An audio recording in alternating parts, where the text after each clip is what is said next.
Generadores de vórtices en aviones, en coches de calle, en Fórmulas 1. Vemos por qué se usan, cómo funcionan y pues las características de los vórtices y este tipo de cosas. Porque me lo habéis pedido muchos, el tema de que siga hablando de aerodinámica, que haga más vídeos sobre esto, porque al parecer os interesa mucho, a mí me encanta explicarlos, así que vamos a hacer más vídeos como este. Y como es un tema bastante curioso, porque mucha gente los ve por la calle y dice, buah, esto es muy racing, esto no funciona, esto es una macarrada. Ya sabéis, alguna generación de los Mitsubishi Evo lo han tenido, juraría que algún Subaru también y otros coches por ahí un poco random. Realmente sí que funcionan y es un elemento que se usa mucho, sobre todo en aeronáutica, en alas de aviones en concreto, porque, hago un pequeño spoiler, ayudan a que el flujo se mantenga pegado a la superficie y eso hace que, en el caso de las alas, pues sean mucho más funcionales y sean más eficientes. O sea que con el mismo perfil van a conseguir que se pegue mucho más el flujo a ellas y van a conseguir mucha más sustentación con la misma forma, simplemente añadiendo unos añadiditos a lo largo de toda la superficie.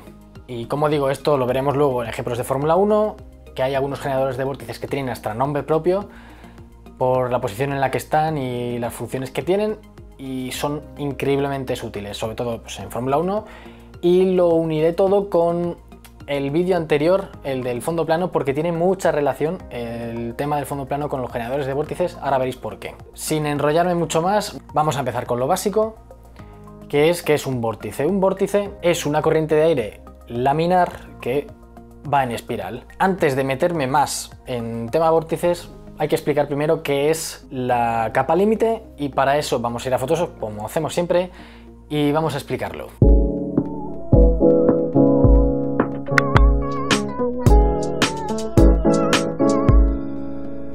Voy a empezar por dibujar lo que he dicho, la capa límite, a qué se refiere exactamente.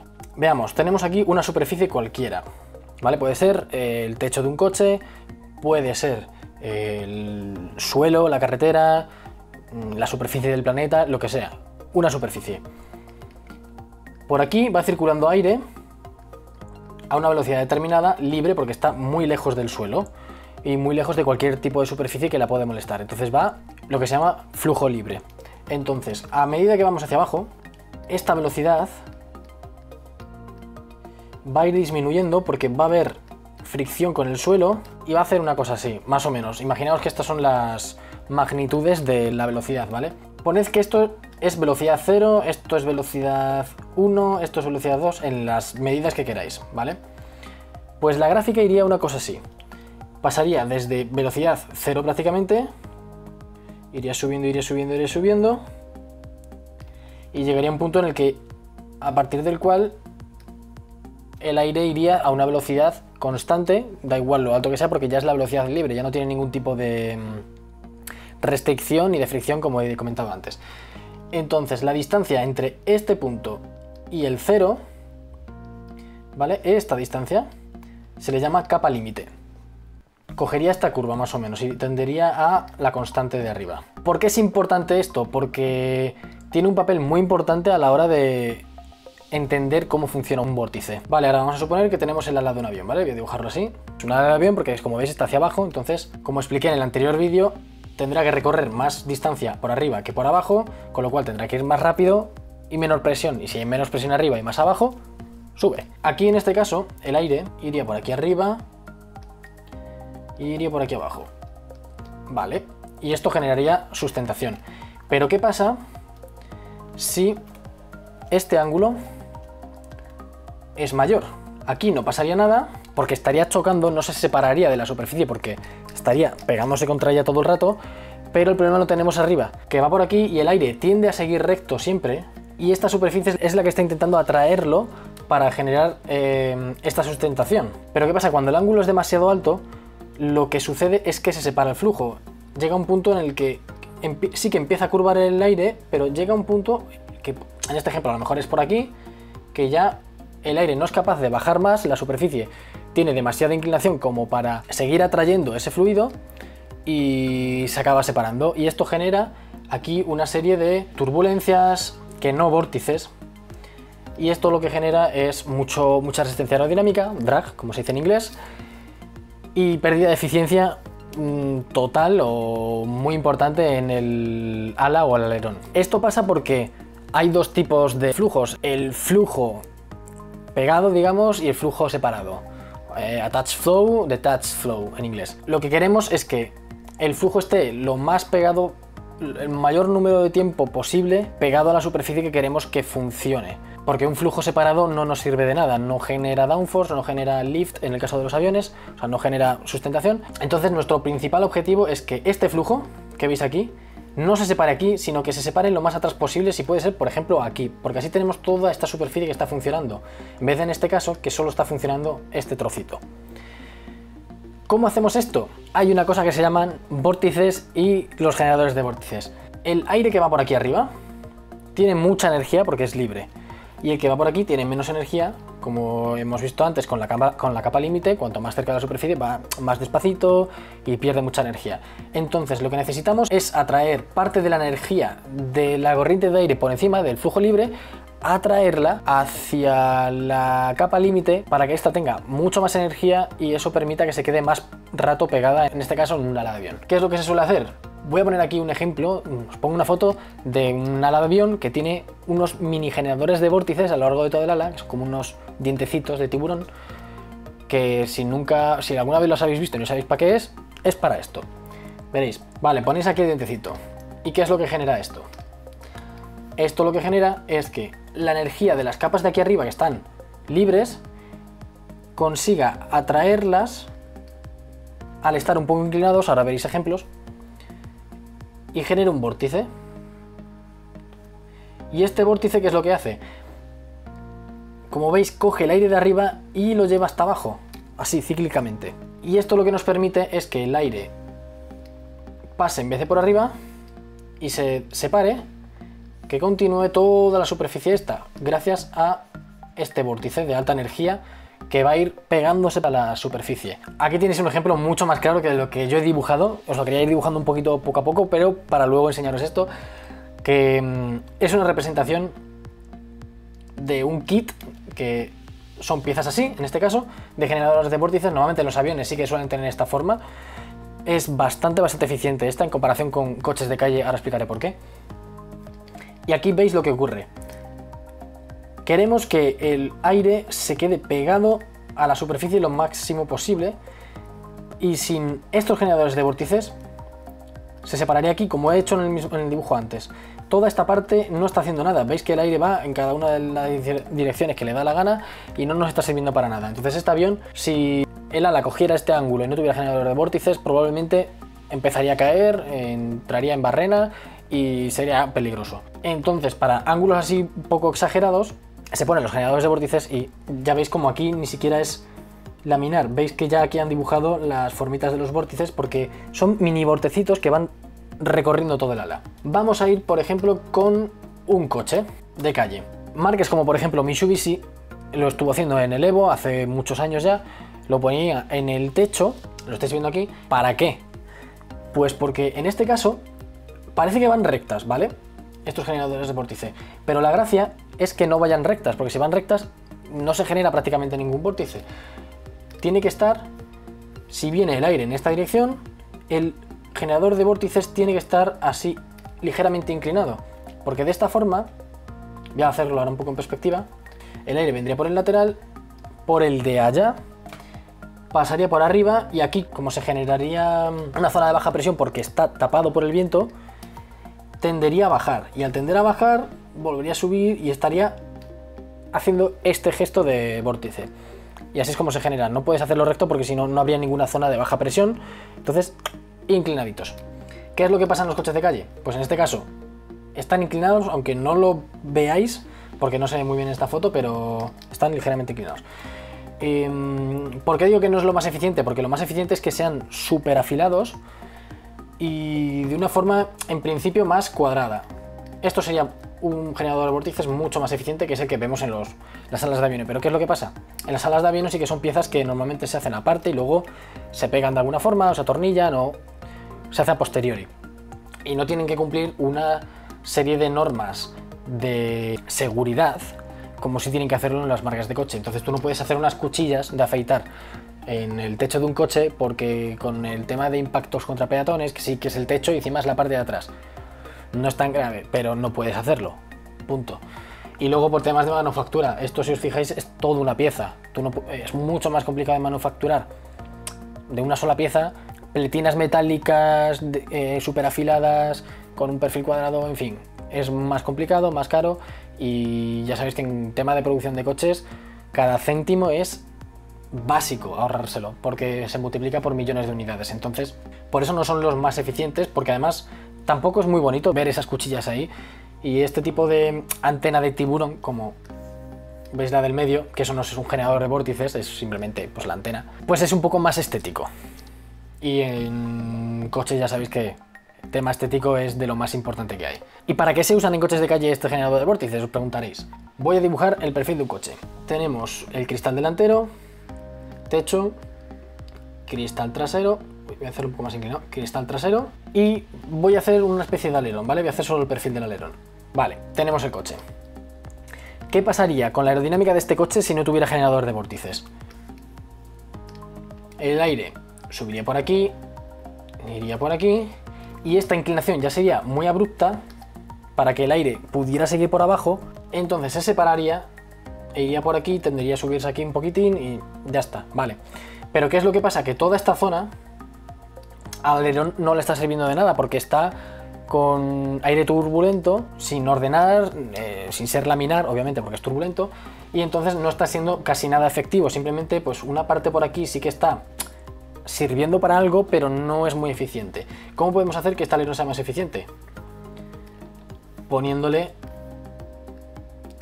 unos generadores de vórtices aquí, como el Evo, y esto lo que hará será crear unas turbulencias que permitirán que el flujo de aire, en vez de separarse, siga por aquí abajo, y entonces al alerón le llegará aire por arriba y por abajo y podrá hacer su efecto de una forma mucho más eficiente. Eso se hace sobre todo pues en sedanes. Normalmente en un deportivo tú intentas que la ventanilla trasera sea muy plana, precisamente para eso, para que no se separe el flujo, y cuando llegue el alerón llegue de la forma más limpia posible.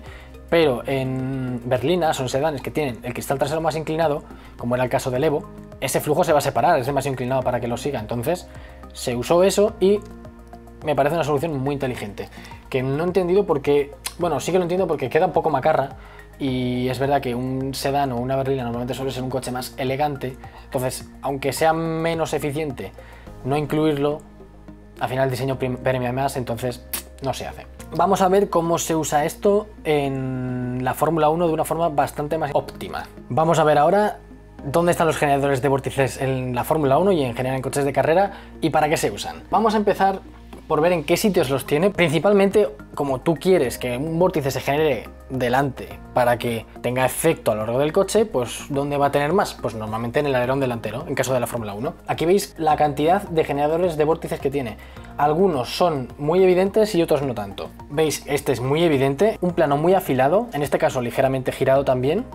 Eso lo hace un poco más eficiente, porque así tiene también efecto de ala y termina de no solo generar el vórtice, sino redirigir ese aire hacia donde él quiera. Aquí se va a generar un vórtice, aquí se va a generar otro, pero el más importante en un Fórmula 1, o de los más importantes, es el que se genera aquí, que se llama vórtice I250 porque está a 250 milímetros de altura, más o menos.